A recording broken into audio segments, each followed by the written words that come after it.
I mean? Make quite a team, my friend.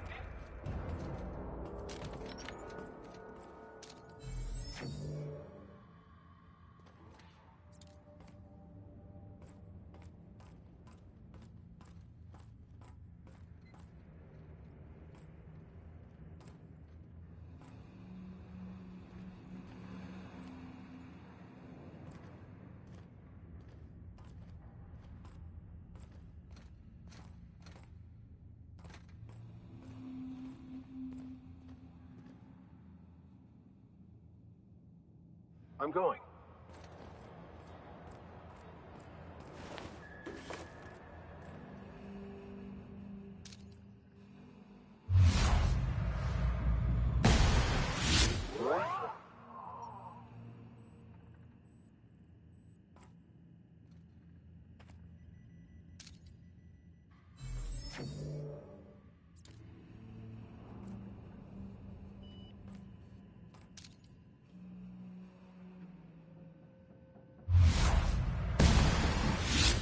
Go!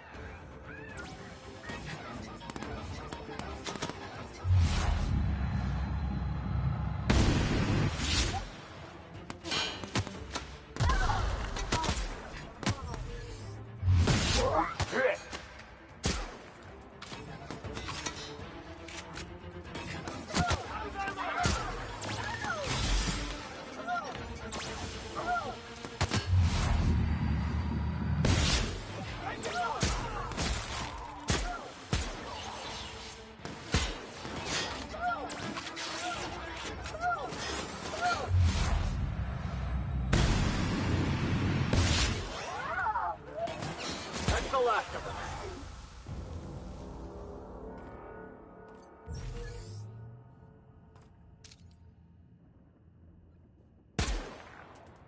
Opening fire!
I'm moving.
Glory take me.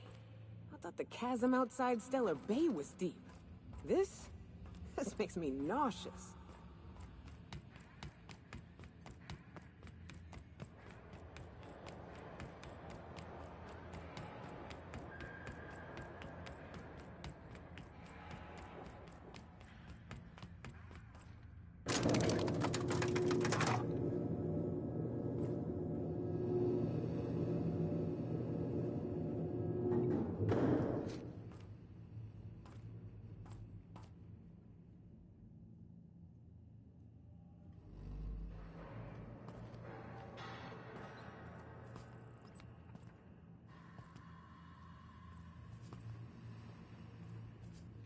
Let's go, troops. Stellar Base counting on us.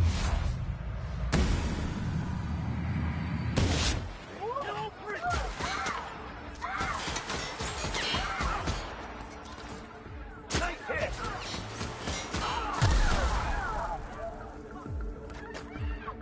Looks like you're bound.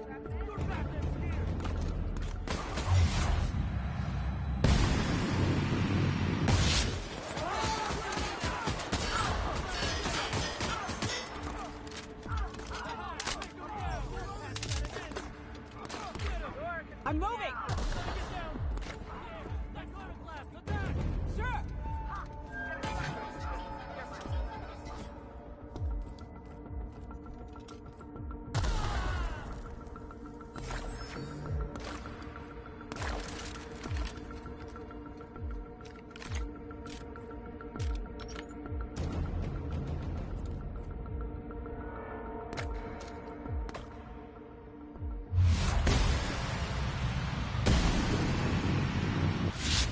Rest with us!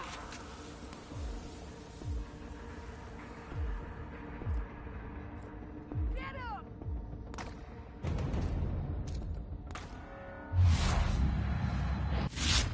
Reload!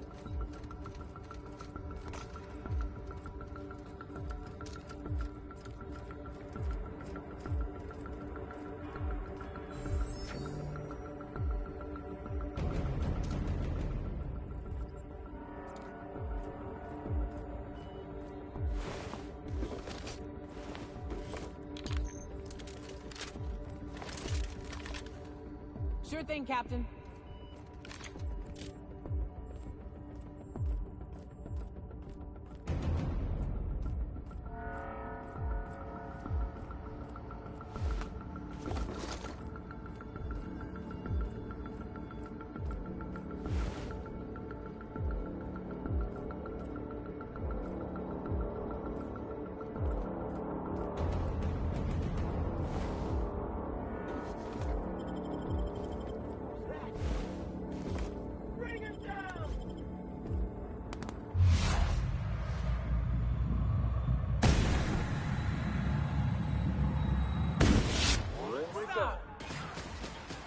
Don't mess with us!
unrivaled.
look who it is.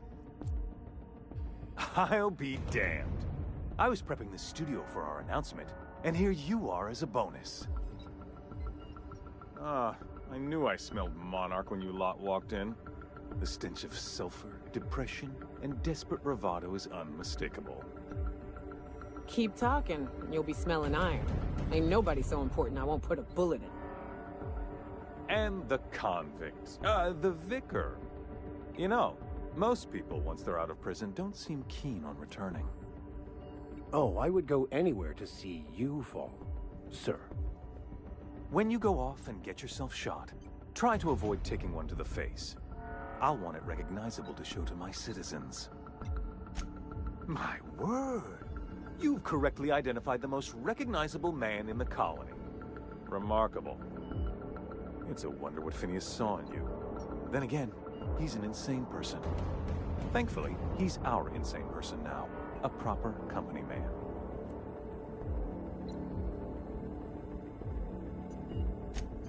Yes, he is an extraordinarily obstinate fellow, isn't he?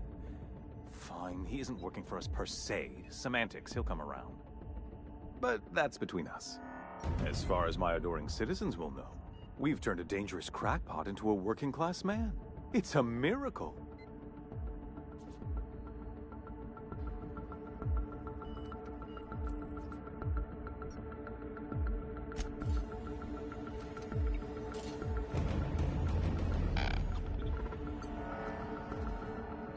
I've got work to do.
Incoming.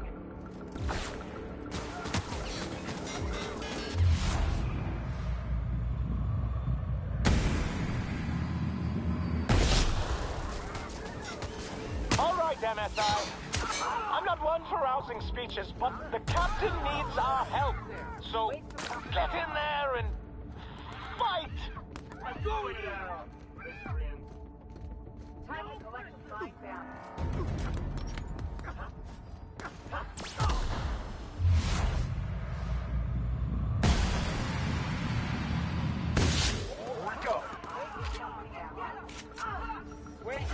Perfection!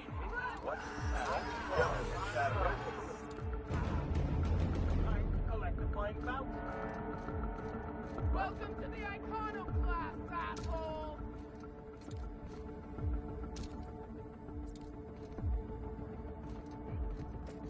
Take him down! Gotta get down! Ah!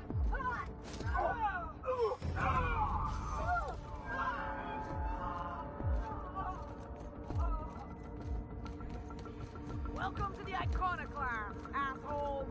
What? Huh? Open fire!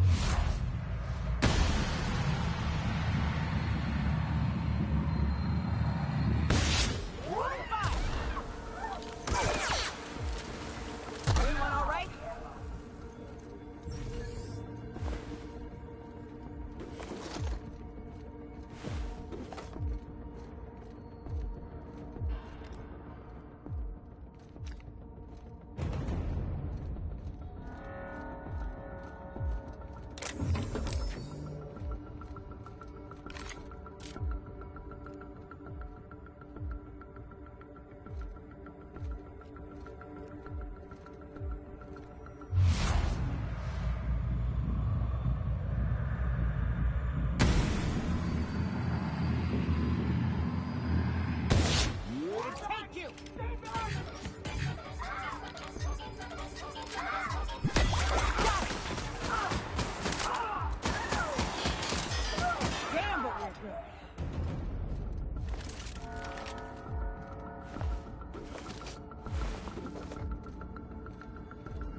I believe I'm ready for this. Take a breath now, folks. Once we're up there, I suspect we ain't gonna have time to stop shooting.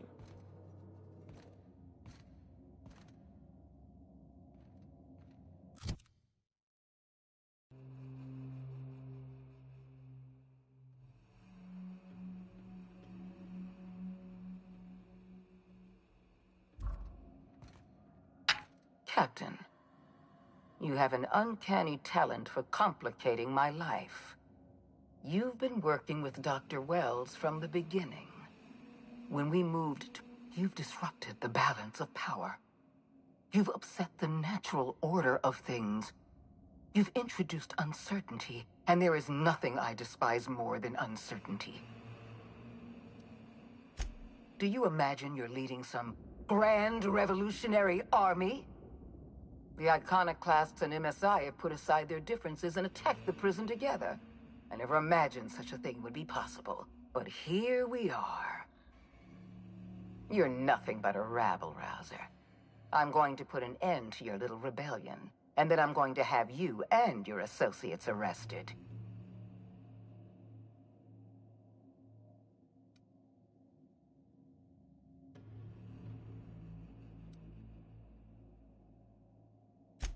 I have no intention of dying on Tartarus, Captain. Not when there's so much work left to do.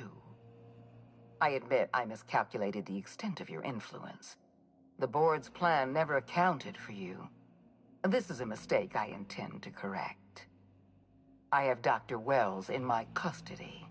Once I've secured his cooperation, I can move forward with the program. I can repair the damage you've done. I can set things right. In that we are in agreement. An end to violence is precisely what I want. An end to chaos. An end to senseless loss of life. The only obstacle standing in my way is you. I take no pleasure in this, you know. I simply have no other option. Leaving you alive is too great a risk. Goodbye, Captain.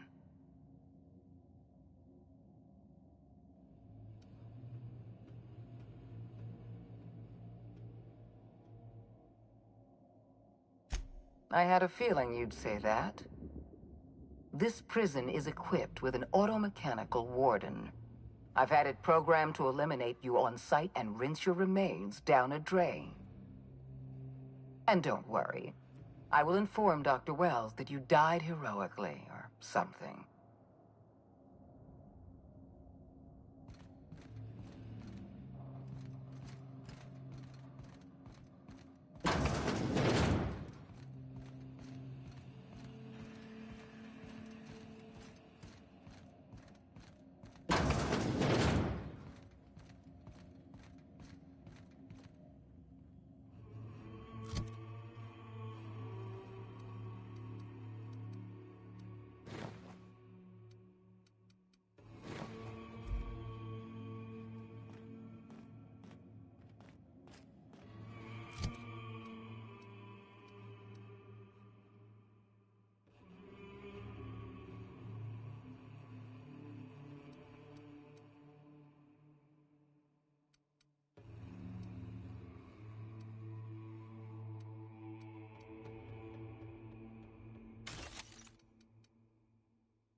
Sure.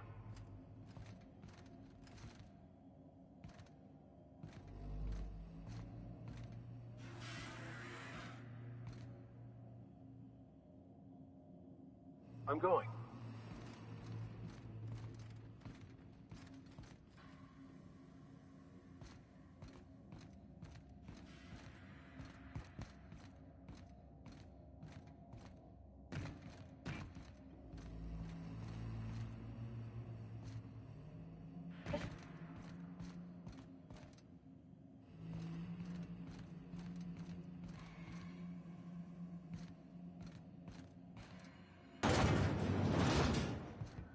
Going silent. On X. Searching for on. Here they come.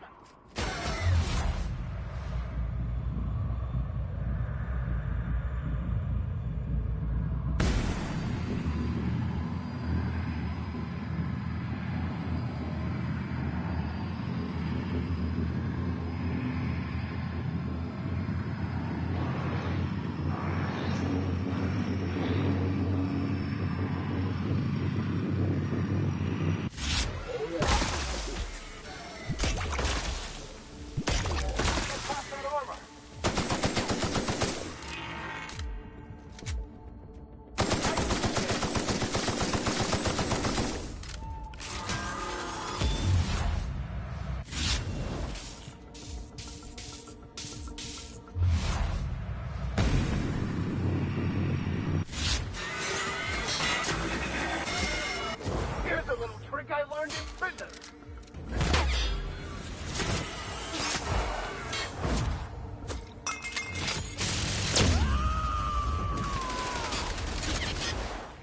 Covering you!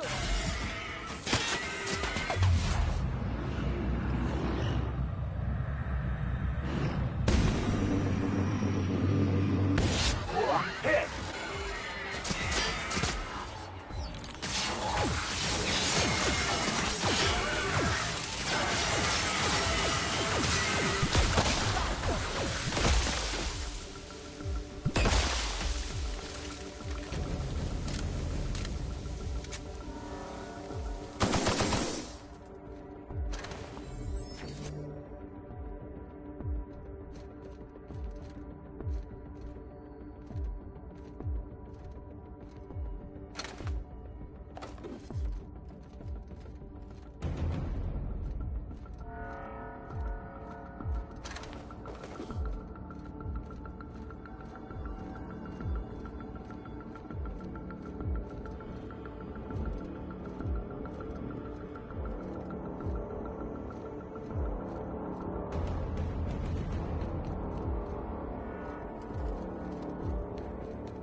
Why won't you just... Everyone all right?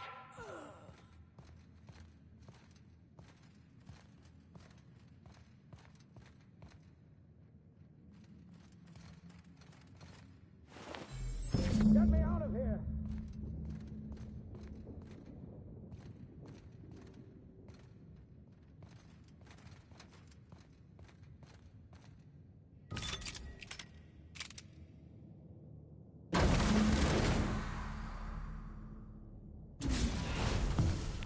You don't know how glad I am to see you. You did the right thing. Akande was a monster. Her death was much deserved, and long overdue. And you lunatic, you broke into the board's own fortress just to rescue one doddering old man. You are absolutely out of your mind. and I can't begin to thank you enough.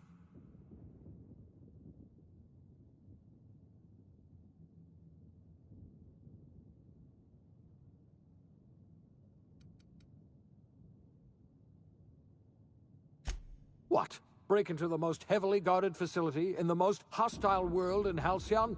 No, I have absolutely no idea how you did it. You're a goddamn miracle worker. You've broken the board's stranglehold on this colony, and you saved my life. But there's still so much we have yet to accomplish. You and I are going to have to work harder than ever to save Halcyon. I'm afraid the situation is far worse than any of us ever anticipated. Earth has gone dark. We haven't received a single message in 3 years. There's been no communication, no signals, nothing. 2 years ago, the Earth's direct... So we've got to make do on our own. Seems to me that'll make us stronger in the end anyhow. You're quite right. We've got no choice but to make do on our own. Earth is only an idea to us.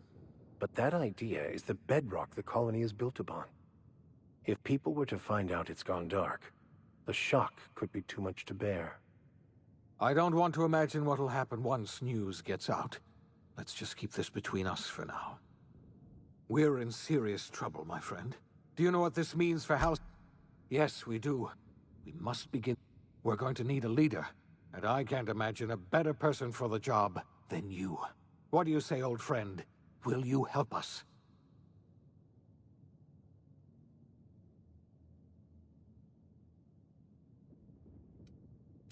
When I revived you, I had our roles reversed. You're the best thing to ever happen to Halcyon. If you want to take it upon yourself to lead this colony, you have my support. We're not a colony any longer, are we? Our last connection. Our future is...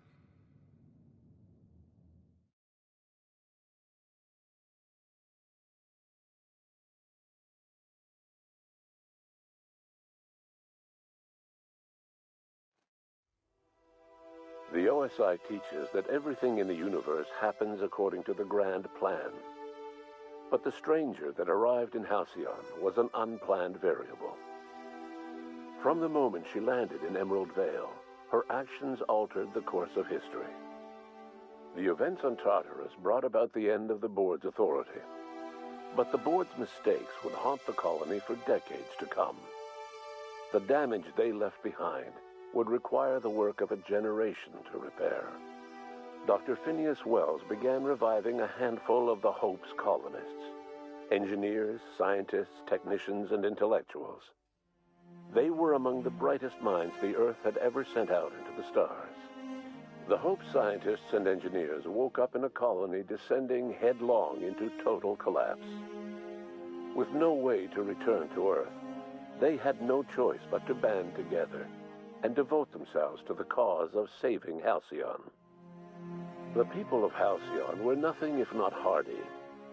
In the absence of the board's authority, many of the colony's settlements banded together with a single purpose in mind: survival. Life was especially hard in the years to come. Some towns dissolved by attrition and starvation, but most of them found a way to carry on. In the years to come, Halcyon was forced to reckon with its newfound freedom. The board was gone, and for better or worse, the colony was responsible for its own destiny.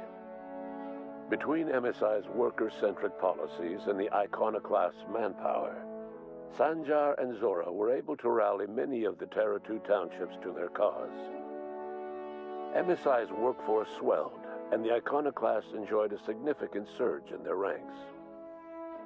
The board was too distracted by infighting and internal politics to stop MSI from becoming a powerful corporation and a refuge for townships that might have fallen through the cracks. Consumed by paranoia, Lilia Hagen took Sublight Salvage in a controversial direction, openly accusing board officials of an extraterrestrial conspiracy. One day, an accident at the Groundbreaker's docking bay silenced her forever. Time would tell if her replacement could keep the Sublight family together. After returning to Edgewater, the deserters negotiated workplace reforms with Reed Thompson, including a single day of rest, which came to be known as a weekend. As the world around him changed, Thompson found himself pining for the old days. He was known to spend his weekends in the cantina, nursing one of the few remaining bottles of Zero-G, and repeating to himself, "It's not the best choice, it's Spacer's choice." As for Adelaide McDevitt, she tended to her garden in solitude for another year before passing away. Her body was discovered some months later when Reed Thompson paid her a visit in an effort to make amends. Her remains were buried in a place of honor underneath the floor of the Edgewater cannery. Reed believed this was what she always wanted. Under the leadership of Junlei Tennyson, the groundbreaker held firm against corporate influence. The ship's mechanical stability gave Junlei the time to educate a promising generation of engineers schooled in her family's traditions. The future of the groundbreaker looks promising.